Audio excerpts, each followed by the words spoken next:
Hello दोस्तों, आज की कहानी अगर अच्छी लगे तो प्लीज मेरी वीडियो को लाइक और चैनल को सब्सक्राइब करें। सुबह सुबह अंजलि अपनी माँ से बोली, मम्मी आपने चाय पी है कि नहीं? नहीं बेटा। क्यों? आपने अभी तक चाय नहीं पी? कैसी बहू है आपकी जो अभी तक सो रही है? संडे का मतलब ये नहीं होता कि आराम से सोते रहो। अरे घर में बुजुर्ग हैं, उनकी नींद खुल जाती है, उनके बारे में भी तो सोचना चाहिए। आशा जी बोली, बेटी तुम मेरे बारे में कितना सोचती हो? बहू कहाँ से सोचेगी? अरे बेटी बेटी होती है और बहू तो बहू ही होती है।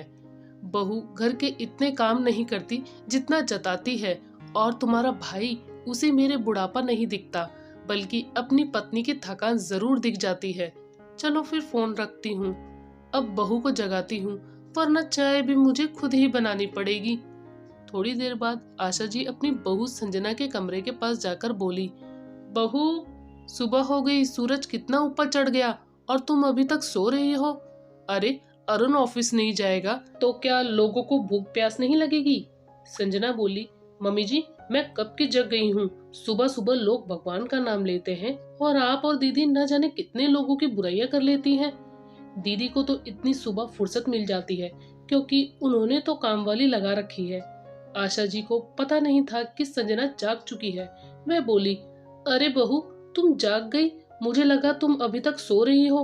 संजना मुस्कुराकर बोली, मम्मी जी जब आप दीदी से मेरी तारीफ कर रही थी तब मैं आंगन साफ कर रही थी।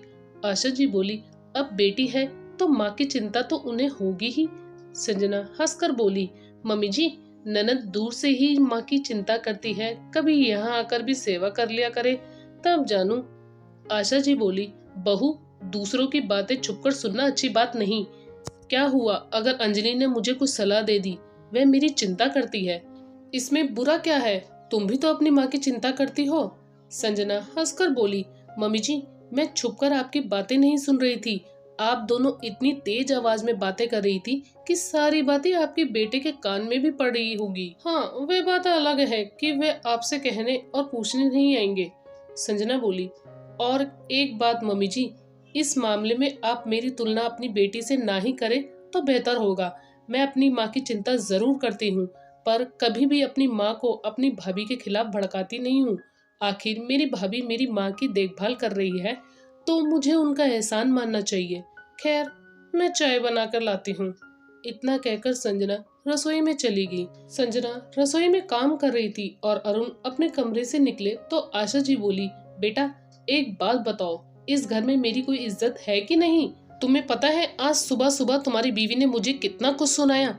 मुझे तो छोड़ो, तुम्हारी बहन के लिए भी इतना कुछ कहा। अरुण बोला, माँ एक संडे मिलता है जब हम एक साथ मिलकर बैठते हैं, क्या ये कड़वी बातें करना जरूरी है? आशा जी कुछ कहती उससे पहले ही अरुण बोले, अंजलि से अब क्या कह रही थी? मैं भी सुन चुका हूँ। वह तो आपकी बहू अच्छी है, ना तो आपकी बेटी से कुछ कहती है और ना आपसे। माँ एक बात कहूँ, बेटी का मोह छोड़ो, बहू और पोता पोती की बनकर रहो। अगर उसे आपकी चिंता है तो उसे बोलो कुछ दिनों के लिए वह अपने पास आकर आपको ले जाए या यहाँ आकर आपकी सेवा करे। उसकी बात सुनकर आशा जी बेटे से भी नाराज होकर अपने कमरे में चली गई। तभी संजना वहाँ आई और बोली, आपने उन्हें नाराज कर दिया। आपको पता है आपकी कही हुई बातों का वह मुझसे बदला लेगी। मुझे घर में शांति चाहिए, आप उनसे बात कीजिए। आखिर क्या कमी है इस घर में? मैं हर तरह से उनकी देखभाल कर रही हूँ, फिर भी कुछ ना कुछ कमी निकाल लेती हैं। इसकी दोषी वह अकेली नहीं। काश दीदी को इस बात का एहसास होता। वह मम्मी जी को गलत सलाह दे रही है। अरुण ने माँ से बात की और माँ मान गई। बेटा चाहे जैसा भी हो अपना होता है, बहू कितनी भी सेवा कर ले तब भी वह पराई ही होती है। संजना इस बात को समझती थी, इसलिए वह हर बात को टाल देती थी। समय ऐसे ही गुजर रहा था। एक रोज न जाने क्या हुई, संजना बाजार की ओर निकल रही थी तो आशा जी बोली, बहू बाजार जा रही है तो मेरे लिए दवाई लेकर आना।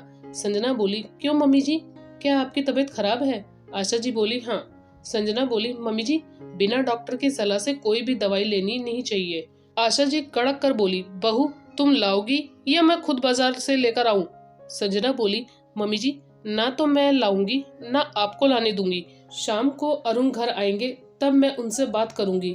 आपका पूरा टेस्ट करवाऊंगी। अगर किसी चीज की कमी होगी तो डॉक्टर से दिखाकर सलाह लेकर आप फिर दवाई ले लीजिएगा। इस तरह से दवाइयाँ लेना सेहत के लिए सही नहीं है। आशा जी नाराज होकर अपने कमरे में चलेगी और तुरंत बेटी को फोन लगाकर बहू की शिकायत करने लगी।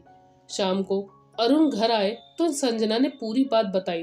अरुण ने माँ से बात की पर वह समझने को तैयार नहीं थी। उनके लिए बेटी की कही हुई बात पत्थर की लकीर हो जाती थी। अगले दिन अरुण ने माँ का टेस्ट करवाया तो सब कुछ नॉर्मल था। डॉक्टर ने कहा किसी भी दवाई की कोई जरूरत नहीं है। संजना अरुण से बोली, आप रहने दीजिए, हो सकता है आपका बार बार टोकना उन्हें बुरा लग जाए। इस परेशानी का एक ही हल है कि मैं दीदी से ही बात करूं। 2-3 दिन तक आशा जी संजना से भी नाराज रही। ये सब देखकर संजना ने अंजलि को फोन किया। वह बोली, मैं तो अपनी माँ की भलाई सोच रही हूँ पर आप लोगों को उनकी चिंता ही नहीं है। संजना बोली, दीदी मुझे आपसे ये उम्मीद नहीं थी।